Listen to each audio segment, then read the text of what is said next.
தனியார் டெலிகாம் நிறுவனங்கள் தங்களின் கட்டணத்தை உயர்த்தியதில் இருந்து அரசுக்கு சொந்தமான பிஎஸ்என்எல் தான் பேசுபொருளாக இருக்கிறது. நீங்க இல்லைன்னா என்னங்க, எங்களுக்கு பிஎஸ்என்எல் இருக்கு என்ற துணியில் லட்சக்கணக்கானவர்கள் பிஎஸ்என்எல் பக்கம் திரும்பி உள்ளனர். இந்நிலையில்தான் அதிரடி ஆஃபரை கொடுத்துள்ளது ஜியோ நிறுவனம். 195 ரூபாய்க்கு ரீசார்ஜ் செய்தால் 336 நாட்களுக்கு பயனளிக்கும் வகையில் இந்த திட்டம் கொடுக்கப்பட்டுள்ளது. அப்படி பார்த்தால் ஒரு மாதத்திற்கு 75 ரூபாய் செலவில் டேட்டா மற்றும் SMS அன்லிமிடெட் கால்ஸ் போன்றவை அடங்குகின்றன. 895 ரூபாய்க்கு ரீசார்ஜ் செய்யும் பட்சத்தில் 24 GB டேட்டா கிடைக்கும்.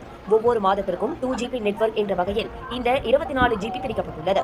ஒரு மாதத்தில் 2 GB டேட்டா தீர்ந்துவிட்டால் ஃபேர் யூசேஜ் பாலிசியின் கீழ் 64 KB வேகத்தில் டேட்டா கிடைக்கும். இது மட்டுமல்லாது ஜியோவின் Jio TV, Jio cinema, Jio cloud போன்ற ஆஃபர்களை 336 நாட்களுக்கும் பார்த்துக் கொள்ளலாம். கிட்டத்தட்ட ஒரு வருடத்திற்கு குறைந்த விலையில் அன்லிமிடெட் கால்ஸ் தேவை என்ற பட்சத்தில் இந்த பிளானில் ரீசார்ஜ் செய்து பயன்பெறலாம். ஆனால் அதிகமாக டேட்டாவை பயன்படுத்த தேவைப்படாதவர்களுக்கே இந்த திட்டம் பொருந்தும். மேலும் திட்டத்தின்